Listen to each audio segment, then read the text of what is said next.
عمرو بن عباس نے بیان کیا، کہا ہم سے عبد الرحمن بن مہدی نے، کہا ہم سے مثنیٰ نے، ان سے ابو جمرہ نے اور ان سے ابن عباس رضی اللہ عنہ نے بیان کیا کہ جب ابو ذر رضی اللہ عنہ کو رسول اللہ صلی اللہ علیہ وسلم کی نبوت کے بارے میں معلوم ہوا تو انہوں نے اپنے بھائی انیس سے کہا، مکے جانے کے لیے سواری تیار کر، اور اس شخص کے متعلق جو نبی ہونے کا مدعی ہے اور کہتا ہے کہ اس کے پاس آسمان سے خبر آتی ہے، میرے لیے خبریں حاصل کر کے لا، اس کی باتوں کو خود غور سے سننا اور پھر میرے پاس آنا۔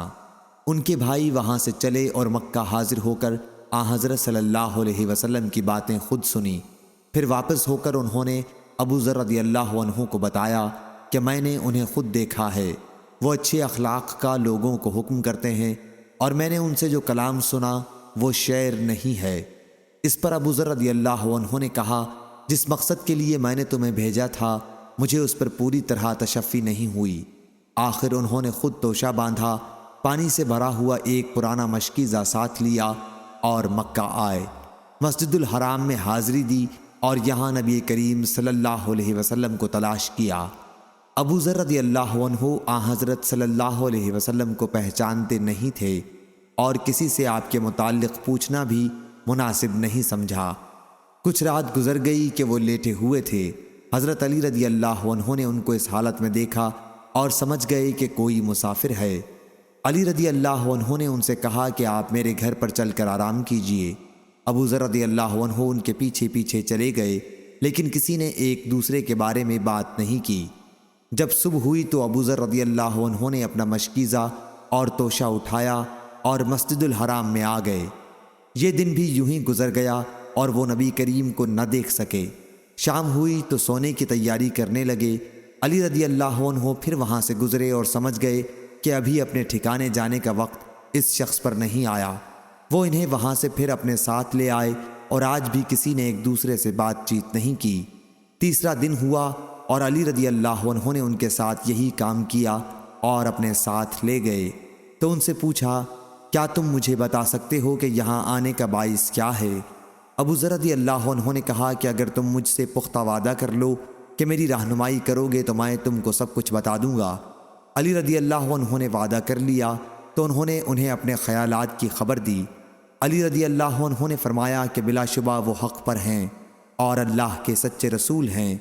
اچھا، صبح کو تم میرے پیچھے پیچھے میرے ساتھ چلنا، اگر میں راستے میں کوئی ایسی بات دیکھوں جس سے مجھے تمہارے بارے میں کوئی خطرہ ہو تو میں کھڑا ہو جاؤں گا کسی دیوار کے قریب، گویا مجھے پیشاب کرنا ہے۔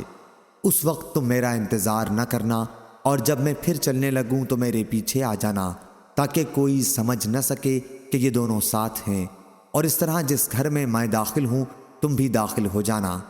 انہوں نے ایسا ہی کیا اور پیچھے پیچھے چلے تاکہ علی رضی اللہ عنہ کے ساتھ وہ نبی کریم صلی اللہ علیہ وسلم کی خدمت میں پہنچ گئے، آپ کی باتیں سنی اور وہیں اسلام لے آئے۔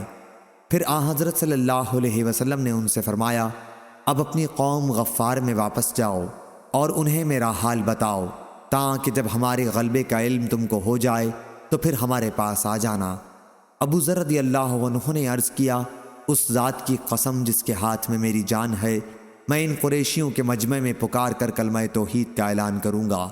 چنانچہ حضرت صلی اللہ علیہ وسلم کے یہاں سے واپس وہ مسجد حرام میں آئے اور بلند آواز سے کہا کہ میں گواہی دیتا ہوں کہ اللہ کے سوا کوئی معبود نہیں، اور یہ کہ محمد صلی اللہ علیہ وسلم اللہ کے رسول ہیں۔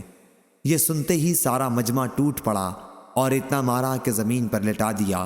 اتنے میں عباس رضی اللہ عنہ آ گئے اور ابو ذر رضی اللہ عنہ کے اوپر اپنے کو ڈال کر قریش سے کہا، افسوس، کیا تمہیں معلوم نہیں کہ یہ شخص قبیلہ غفار سے ہے اور شام جانے والے تمہارے تاجروں کا راستہ ادھر ہی سے پڑتا ہے؟ اس طرح سے ان کو بچایا۔ پھر ابو ذر رضی اللہ عنہ دوسرے دن مسجد الحرام میں آئے اور اپنے اسلام کا اظہار کیا۔ قوم بری طرح ان پر ٹوٹ پڑی اور مارنے لگے۔ اس دن بھی عباس ان پر اوندھے پڑ گئے۔ صحیح بخاری حدیث نمبر 3522۔